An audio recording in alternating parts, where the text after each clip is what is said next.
Hi everyone, my name is Leanne and today I'm going to be recommending some Irish non-fiction to you. We are in the midst of the Irish Readathon. If you don't know what that is, I will leave my announcement video linked down below in the description and in the cards, but essentially the Irish Readathon is a month where we encourage you to read more Irish books than you normally would. So if you read just one Irish book in March, you have completely participated. But we do have some prompts or challenges for you if you would like to push yourself with your reading a little bit more. And one of our prompts this year is to read an Irish non-fiction book. There is a real breadth of Irish non-fiction out there. If you have a particular niche subject area that you are interested in, I am sure there is a book out there that is on that particular topic, whether it is something to do with science or nature, travel writing, books about climate change, books about sport. There is a whole range of books out there, but I'm going to be talking to you about some of my favourite Irish non-fiction books, and a lot of these are on kind of similar topics, and there are a few reasons for that. First of all, this is just the kind of topic that I'm interested in. A lot of these books are about feminism and gender and sexuality. There's a lot in here to do with bodies and bodily autonomy. And I think, first of all, that is just a subject area that I'm interested in. But I think it's a subject area that a lot of Irish people, and particularly Irish women and people with wombs, are really interested in. Because in Ireland, our bodily autonomy has been so restricted for many years, and we've had to continuously fight for our rights to have bodily autonomy. Thinking about these kind of things is something that permeates your thoughts as an Irish woman or an Irish person with a womb, or person living in Ireland with a womb. We've never had the luxury of not needing to think about these kinds of things, and I'm not going to go into that in too much detail. There are plenty of resources online where you can look up things like abortion rights in Ireland and find out the history of those kinds of things. But the point I'm making is that I have a particular interest in these kinds of topics, as do a lot of other Irish writers, because it is something that has had to be at the forefront of our thought processes. Anyway, the first book I want to talk about is Girls Will Be Girls by Emer O'Toole. I spoke about this recently in my video on rereading and books I would like to reread. This is a book about the performance of gender and how gender is a social construct that we are all just performing. It's about the gender stereotypes that are so deeply embedded in our society. She really explores what it means to act like a girl, and Emer conducts her own kind of gender experiments where she explores her own relationship with her gender and how different things that she does make people perceive her in a different way. I think she has a lot of really game-changing ideas in this book that are told in a really rigorously researched academic way, but also with such humour. Emer has such an Irish sense of humour that really shines through in this book, and it is so genuinely funny, and she uses so many anecdotes from her own life to get across what she's talking about, and I think it's completely fantastic. This is one that I read a lot while I was in university because it was very relevant to a lot of the research that I was doing. It's a book that I don't hear spoken about all that often, so if you have read this one,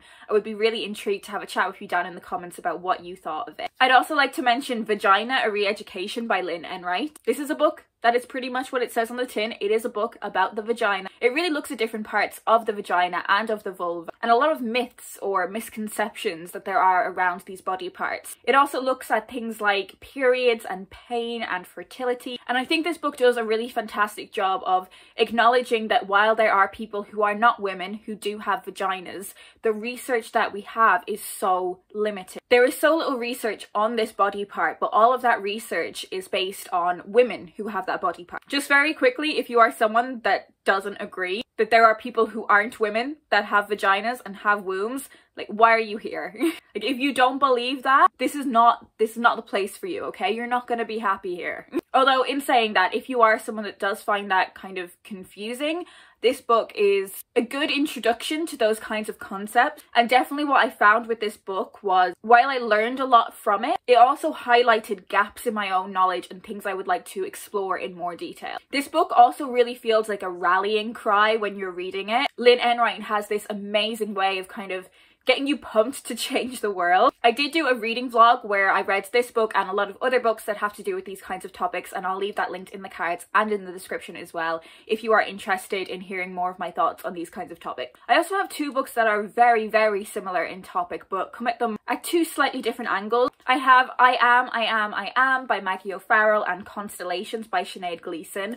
I read these two very close together, and I think that really improved my reading experience of them both. I'm going to start with the Maggie O'Farrell. This is Maggie's memoir and it is told through her 17 encounters with death. Some of these links are far more direct than others, like moments where she had genuine health scares. It looks at her experiences of going through labour, and it also looks at the utterly terrifying thing that so many women have to deal with in finding out that another woman was attacked in a place that you frequent, in taking a journey that you often take. That is something that I think every woman in my life has had a moment of. The book also looks at her childhood illnesses, and I think using these moments in her life as pit stops to explore her life story is a really fascinating way of telling a memoir. It was deeply moving and very emotional, and because Maggie O'Farrell is a novelist, she even manages to tell her own life stories with this fantastic narrative style that I really appreciated. Constellations by Sinead Gleeson is a similar book in that it is looking back on the life of a body, but it is a lot more literary.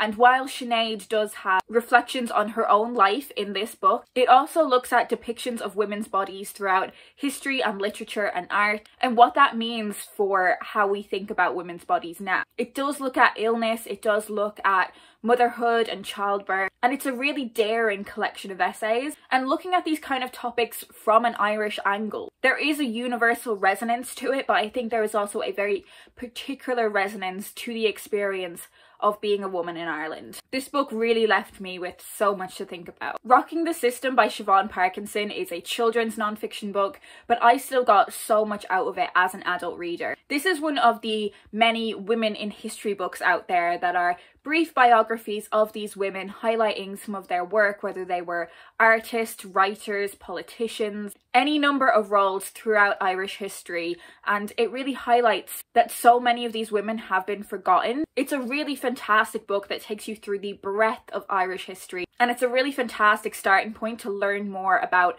amazing Irish women. I do have a full video that I did on this book a couple of years ago where I spoke about some of the women in this book that I find the most interesting. And I think it's really intriguing reading books like these when having the context of the Irish women of yesterday. I also want to talk about Onshore by Una-minh. This is a book that I finished very recently, and it was my selection for Read an Irish non-fiction book. This is Una-minh memoir, and it tells the story of her being adopted from Vietnam and her being raised in Kerry by a Kerry woman, and also the role that her grandfather played in her life. How he was truly inspirational for her and really instilled a love of the Irish language in her. So despite being immersed in Irish language and culture, Una-minh faces a lot of discrimination in Ireland because she is not white. It's the story of her upbringing and her love for Irish culture, but also the exclusion that she has faced from other Irish people. It's a really important memoir that I would really encourage people to read if they want a more rounded depiction of what it is like to live in Ireland, and particularly to be a person of colour in Ireland. And for that same reason, I would also really recommend